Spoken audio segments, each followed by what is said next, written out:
Ladies and gentlemen, let's welcome you to the drafting phase of game number 2 between FENIX as well as RSG SG.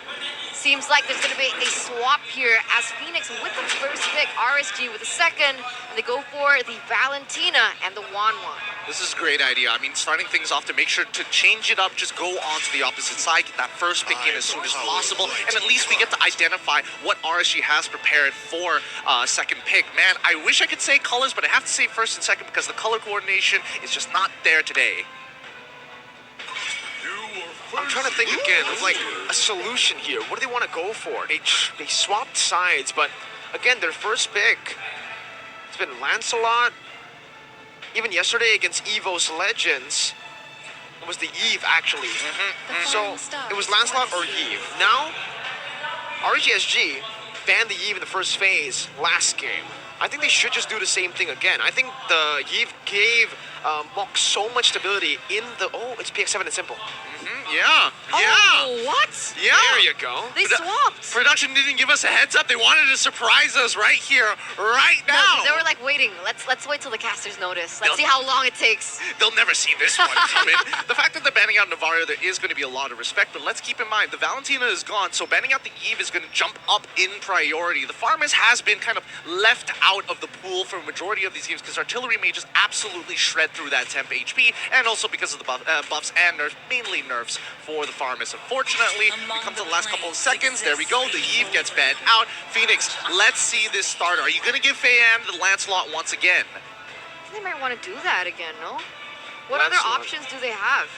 They can go for the Fredrin right now. I mean, the Fredrin works here. I would say it works because RSG play a very mean Fredrin, and they can actually flex it to both sides as well. Very good flex pick. So with FENIX here, I think the, main win condition has to be around PX7 and Simple. Again, it comes down to the main trio mid now. Because, okay, well, Arlet, something that I completely forgot about here in game number 2, because it was banned out in game number 1. Yep. But difference here for FENIX, when they played with Mok and also with Jax, they go for dual mage, kind of like the Edith and the Eve. Now with Simple, he's more of that standard roamer. He goes for the initiator picks, goes for the pick-off picks as well, but mainly initiators. Mainly initiators, and this is why Arlet's a little scary, right? We have seen a couple of teams actually do this, putting him in the EXP or even switching up and throwing him into the roam. And yes, he is I would say he was an okay roam. He's basically a stun bot and sticks on you quite easily, especially with the demon marks. But then we come back to RSG side. How do they think about the situation? I'm guessing that Fredrin might come into play here, but instead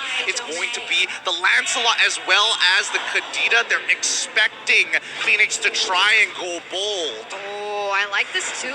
The instant choice here coming from FENIX is going to be the Faramis, right? So even if they want to go for the wombo combos, this Faramis can cause a lot of miscalculations coming in from RSG, depending on how their compositions fan out. But look at this. Bray does have a comment. I feel like bringing the championship to MSC means a lot to the local people because now MSC for Singapore has only one spot, and it's quite pressuring to play because people from the local scene expect better from us, and we don't want to disappoint them. Can relate. As Malaysian, our brothers over there, we salute you guys. Well, with the Beatrix pick here, it certainly is still RSG SG with a better side matchup in the gold lane. Yeah. The Faramis is a very interesting pick with the Arlet as well, because the Arlet is still a good flex pick, but so is the Faramis, technically. I haven't seen Simple play this Faramis roam, but it is still a possibility that they might want to go and try. Here's the thing. I don't mind the fact that Faramis is available, considering that Kadita is around, right? Now you can't get one shot. You can walk away with at least a majority of your HP. It's all fun and games, right? But the real question is whether or not it's going into the support. With double flex picks from the side of FENIX, it's going to be a little difficult to predict what the draft is going to be. Hopefully Kuja has done his research well enough, and they're immediately going to start banning out the Fredrin as a starter, because that's something that FENIX is lacking right now. A hard frontline. As much as you want to make sure that, yes, Arlet can technically build into that tank segment, she won't be able to cover every single angle. I don't know, for me personally, I do agree with you. I think they do need a front line, but I think they need more engaged, to be honest. Sure, they have the R-line with the final slash, but I just really like more engage. I think that's what they were lacking from game number 1, to be able to have a say in how those team fights went down against RSG. But now we do see the Alice being banned out as well as the Joy. That is a super good choice by RSG SG. They have done their homework, and you can see it on FENIX. They're like, oh my god, they know that Alice would have been perfect here. I would actually think Alice or Fredrin, some sort of utility jungler that FEN is comfortable with. And with the Lancelot now already taken away, with the Fredrin banned down and the Alice, those are his 3 main heroes. And they're also making sure they're locking in the Kufra, expecting that possibly we might see a Fanny from the side of FENIX as well. They are covering every single angle here. You can tell on the players' faces and even the coaches that, wow, they have done their homework. There's a very different air around RSG side compared to FENIX. Oh my god, what is he gonna play? At this point, what can you play in the Is jungle, Balman right? okay? The Balman, Okay, the Akai. and the Minotaur. Okay. I mean, I said engage, but I didn't really think Minotaur. I mean, this is now from a composition of let's pick people off, let's look for opportunities. No, we're going to team fight, we're going to go all or nothing here. RSG, on the other hand, when we're looking at that team fight, they are a little ultimate dependent. And if we compare the ults, stack these 5 ults against the 4 ults that we see here from RSG, I think FENIX should technically come up on top, with the only exception that the majority of their damage is coming from Benny. So that's a lot of eggs in one basket, and we might even see something crazy come out from the side of RSG. I'm looking at Badang. If they one-shot carry, that's a huge problem. You can also go Minsathar. Oh my god, it's the Badang! Diablo! A mad lad! He's a demon for a reason. You called it, Gideon, but Badang on the MSC stage. This is a first. This is a first in a long time. Badang rarely ever sees international play. It is a local hot pick for RSG, and it is respected amongst the Singaporean professional league. But now, coming into the international stage, and especially with the perfect situation where all the eggs are on Benny's shoulders, he is the sole damage dealer for the side of FENIX. And if he dies to a one-shot Badang, which is very likely to happen, this game is going to end fast. How does it do against the Arlet in that lane, though? Oh, it does terribly. Yeah, that's why I was like, you know, maybe we might not see that. But, ladies and gentlemen, the Badang might just be what they need to send FENIX home all the way. But for FENIX, it's now or never. Everything relies on game number 2. FENIX versus RSG SG. All right, let's jump right into it, right? Instantly, we're seeing some early trades in that mid lane, but Royal Milk has a lot of work ahead of him. Half the time, he has been playing the weak side of the map. Now, he must play strong side. He must dominate this lane and make sure that this Badang is unable to hit his 2-item power spike before carry is able to achieve a Winds of Nature. Yeah, otherwise it's gonna be disaster, right, for FENIX. And this is good. This is good. They do have a lane to work with. Quite different to what we saw in game number 1, but this mid lane is what I'm a little bit curious about, right? I don't think that the Kadita has the best clear. Early rotation, Diablo already forcing the Purify. That's first blood for the Badang. It doesn't do good in the 1v1 duel in lane, but it certainly does do good in ganks. Perfect execution so far of this early game. Lucian Cutie, though, going to be targeted down by FENIX. Oki's forced to try to help, but Bayan was really holding on to that ultimate. Now, that's what I wanted to say, right? I don't think the Kadita has good clear compared to the Faramis, so that's why the Badang went up, but look at this.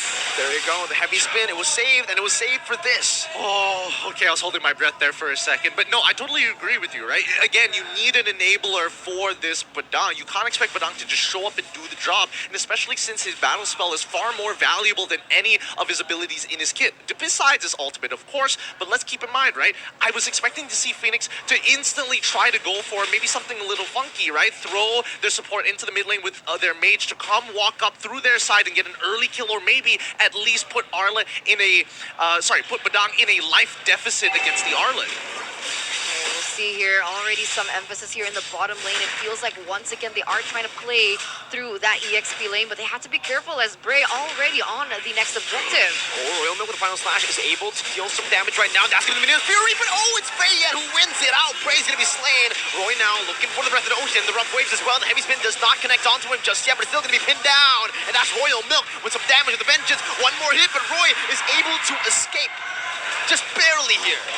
They will convert this, though. We will expect to see Phoenix. Oh, wow, trying to turn it around here. No kill should technically go through, but you can see that Royal Milk, he's hungry for it. He wants somebody to make that first mistake. Okay, well, they're going at it again. Counter Revenge and the Rage. Simple is down, and Diablo picks a second kill up. Now, that's disrespect. That one is 100% disrespect. You shouldn't be walking up that close, especially against a Badang. And like, you don't have the information whether or not he's actually used his ultimate. So clearly there's a little bit of maybe misplays happening right now here in the early game, but it's still too early to tell. 3 minutes in, Benny already with a Corrosion Scythe. Is that a good thing or a bad thing for the Beatrix right now? I think for now, Beatrix should be fine, right? She's not going to participate in a majority of these fights. It's just how we see Bray. Okay, he's fine. He's fine. We're not going to see it escalate further than this, right? Now, coming back to it, Benny, he's going to be stuck in his lane for a very long time. And as long as this Beatrix is stuck with him, that's great for Phoenix. That is the main idea. If they're looking for ways to punish, they might be able to look for potential invades, but generally, these neutral objectives are going to be extremely important for Simple. Okay. Well, for both of these teams, again, they're just playing it really passively with no neutral objective. Bottom lane, there's a little bit of a dive or a gank attempt, but Diablo's playing this really well. He plays this a lot in ranked. So, and again, he went for Master of Assassin's Emblem. This is crazy. He really likes damage. He wants to greed out, right? This team enables him to greed out. His job isn't simple, though, right? Let's keep in mind that PX7 does have that call altar, and it's the one countering game, well, secondary ability to kind of keep his team alive in these tough situations and these tough spots. Okay, there's a fist crack coming down from Diablo. That's a rough waves as well. Royal Milk very low, has the final splash, is able to escape, and that's going to be the outplay. Roy falls. Royal Milk with the sustain, surviving, and that's going to be more from Phoenix. They want to push this pace even further onto the turtle. That's going to be reset for now. RSG SG, they have what it takes to keep on going right now. Diablo is going to be able to lock Simple out, but Simple is still able to flicker out of that one with a Minion Fury already used up. Bray still wants to go for the 50-50 play. That's the retreat, and Bray wins it out. Heavy spin doesn't pin him down. Bray with the fast hands gets out with a puncture. Dang, I can't tell if he hit level 7 first and then Retribution, or he hit level 7 after he got it pre-7. Really nicely done coming in from RSG. Now, let's keep in mind that Phoenix, they want RSG to make that first move. They want to look for the counter engage. That's why the Minoan Fury and as well as that final slash are such high priority ultimates to have on top of the call altar, but that's more of an insurance policy more than anything else. Potential dive on top side. Good revenge and the rage. Lock and Simple down. Thorn Rose doesn't need it. This is the Viru who picks up the kill. Roy now just buying some time, distracting the back as RSG SG trying their best to again just siege down this turret. It's a 1v1, Fan and Bray, just a little bit there, but Oki will be able to complete that BOD, a power spike for this Beatrix. Lucian Cutie forced to use that flicker already because of PX7, bringing it back. RSG are just playing to their game plan, right? Unlock this Beatrix, start taking down these tier 1 turrets, and then repeat of game number 1. That is their general idea. That's how the siege works. Yeah, with how both of these teams have kind of, comprised themselves, have drafted themselves, I feel like RSG, they want to step on the paddle, with the reason being that if they clump in 5v5, I do think Phoenix has a upper edge and an advantage when it comes down to those team fights because of the resources that they have and the amount of damage that they're able to output when there's not really much of a front line coming in from RSG, which is why you can see here Roy, Diablo always very active, looking for ganks, looking to create the 5v5 to be uneven so they can actually win something on the map.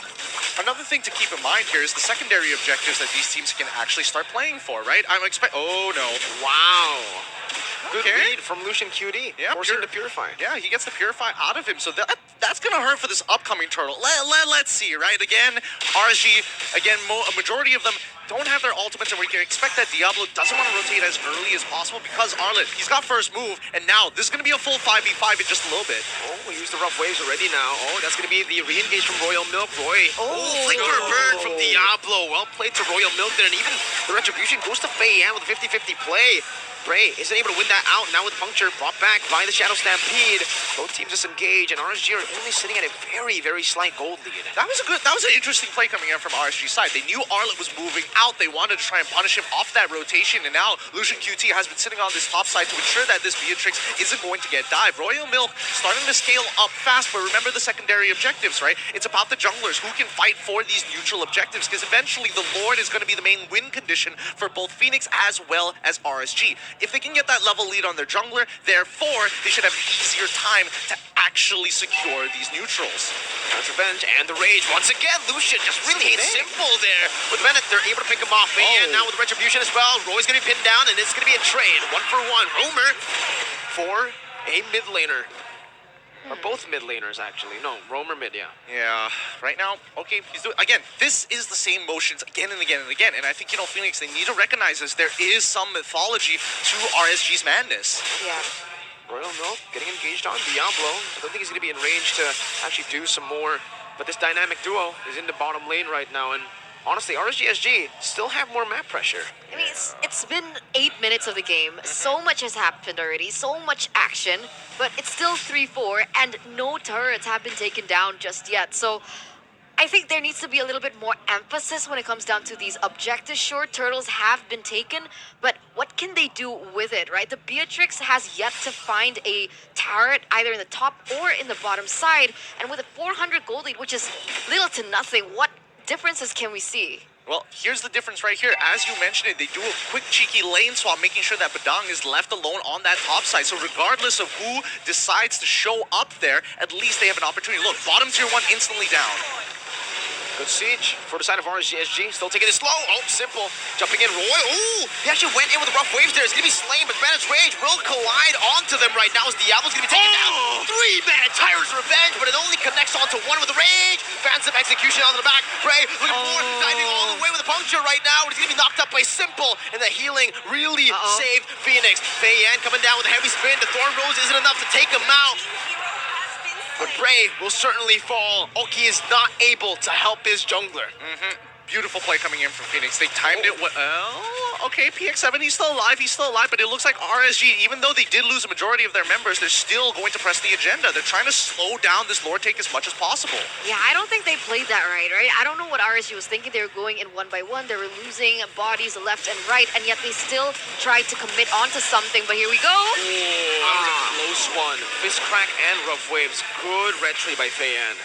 Timing it well, but look at the top side, right? While all this is happening, just slowing them down for a couple of seconds is more than enough for Oki to actually get the tier 1 on that top side. Now, the next problem that they're going to deal with is the upcoming Lord push. Once that is done, they go back to their old antiques all over again, and then they repeat the process once more. FENIX is going to wait for RSG to attack, and then RSG will have to try and bait something out from FENIX. Okay, Lucian QT is already targeting out. Oh, beautiful Mutant Fury to cancel it out right now. But they are going to engage with the Breath of the Ocean. Finds 2. Heavy spin instantly with the Cult Altar as well, providing the disengage that they need. But Bray, dodging way out. The final slash brings him back. Last second. Lucian QT comes down with rage, and it's a fist crack. The combo wombo from RSG SG to turn the tides. Okay, has the Renner now going for the snipe. All the Simple finds it. Roy just needs to look for one more shot, but Simple gets out. That was close. That was very, very close, but you have to admit, both sides played that as good as possible. FENIX, especially with the Call Altar, has an insurance policy, but RSG, even they recognize, okay, we gotta figure out a different way to hurt them, right? What does their insurance policy not cover? I love this. I love that we get an instant replay, right? Because that disengage coming in from Fian was so well timed to cancel out that coming in from Roy. But that wombo combo coming in from Diablo as well as the Kufra, that was what I was looking at, right? Because I saw Diablo's positioning. He was waiting in that bush, and it was just timed so well. They were able to execute it on top of one another. And, oh man, that was just really cool to see. And RSG, despite being a little bit shaky there, they have taken back that gold lead. My personal favorite is the adjustment here. Lucian QT decided to actually flicker forward to give them no time to react rather than let it go up full animation, because at any point in time, Simple could have just jumped in front and tanked the full damage, or just knock him right up and then waste their time so he doesn't get the maximum potential of the Tylerans' revenge. Oh, real-time victory rate doesn't look too good for FENIX, only standing at a 34% here. As the game goes towards the later stage, do they have a better chance? I think as of right now, FENIX, they've got the tools and resources to do so, right? The question is, how do they layer it? How do they get it out of RSG? And we have to look for these specific conditions. So far, Oki, he doesn't really have to move from his position half the time. So somehow, they're going to need Feyan to break up the composition of RSG, and then afterwards, layer it with Simple to get his Minoan Fury, and just in case PX7, he's got the call Altar right at the last second, especially if Roy's looking for the one-shot. Oh, Diablo's scary. No, Look at that. he doesn't know. Roy's in the back. Okay, Lucian Cutie is gonna be caught. Oh, he still finds the raise. The Venice raise comes down, but Benny is able to flicker out. Sublime reaction time. And just like that, they might have just gotten a little bit of a lead to go for this Lord that has just spawned in the game. Simple helping his team clear out that mid lane. Bray still standing around with Diablo to try to prevent this Lord from being taken away. Yeah, I don't think that's going to be an easy task to do as well, seeing as Roy is still forced to clear that bottom side. And now, this is even more of a disadvantage for RSG. You think Bray can pull it off?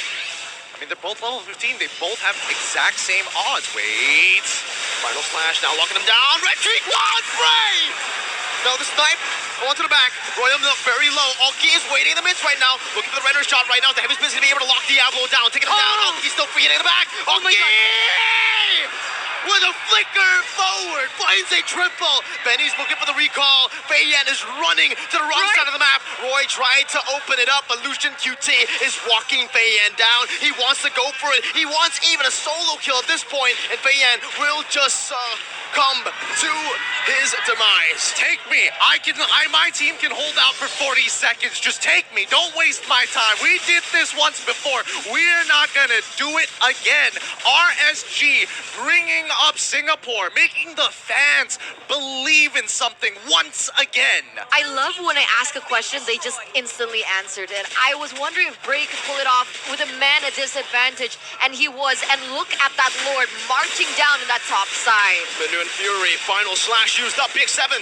Okay, was able to thread the needle right now with the call Altar placed down. Lucian QT still going to be able to launch the Timer's Revenge. Good defense from FENIX right now, able to clear out that enhanced Lord. But RSG are still knocking on the base, looking for more turrets as they go through one by one into these lanes. Finally, we see the Winds of Nature being purchased by Benny. Now, this could be the time that FENIX finally claps back against RSG. They've got the utility that they've been looking for, and especially when you are playing attack damage, this could be extremely dangerous for Diablo if he tries to go for the one shot. Oh my gosh. Heavy spin coming down. Diablo able to flick around. Will he be able to thread the needle? Answers no. Roy, way too aggressive. Instantly punished for it. Simple. Zoned away with the Mirror's Passion. Bray still able to escape with the Thorn Rose. PX7 bringing it back. Royal Milk with the stun, with the resets, with the Vengeance still going at it. Wants to stick on Bray. Phantom execution now by Bray. A clean disengage by RSG, but they do lose their mid lane. Beautiful reaction time coming out from Milk, right? Especially when Royal Milk is able to get the final slash on top of following up with a stun. Lucian QT, do they see him? They do. The Tyrant's Rage, even no heavy spin on Feyan, but the call Ultra is ready. Okay, beautiful positioning, still able to space out. Final slash by Royal Milk, brings them back. It's a shutdown, and Benny flickers forward to claim another double. What are we witnessing? We're witnessing a turnaround here. Benny is feeling confident. Royal Milk finally gets to play the game. He's no longer playing the weak side. He is the strong side.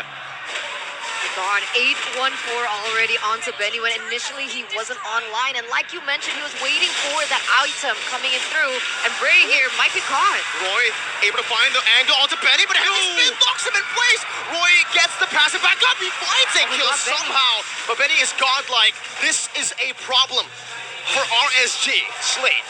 At least they didn't lose an inhibitor. I think that would have been the worst possible outcome for RSG SLATE. Bray is able to clear up the waves. Kadita is able to pull attention away by threatening Benny. Feyan is dead, by the way. He's got 23 more seconds, and that's the exact amount of time that FENIX need to buy for him to get back up and make it to the Lord, because RSG, they're going to look to rush this. Yeah, they're going to try and capitalize over this. But remember, Benny, they don't have an answer to him because Roy is down.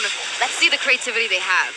Razor King chunked low, has the Phantom Execution, is able to escape for now, but that's a resource burnt out. FENIX have used the final slash. Feiyan's back up now. Roy's also back up. Illusion Cutie finds a massive pick. Only on the simple now. He's going to be the Fury forward on to the flicker as well. Benny! It's a 1v1 of the gold laders, but the Phantom Execution comes down. Now it's Royal Milk jumping back and forth with the reset. It's going to be Feiyan with a knock-up as well. Oki going to be chain CC all the way, but he's still going to be able to sustain with the House Claws. Life stealing all the way. Prey now in the midst of it all. Jumping back and forth onto PX7. One more hit will do it. RSG SLATE Singapore. They don't need the Lord. They have wiped FENIX out.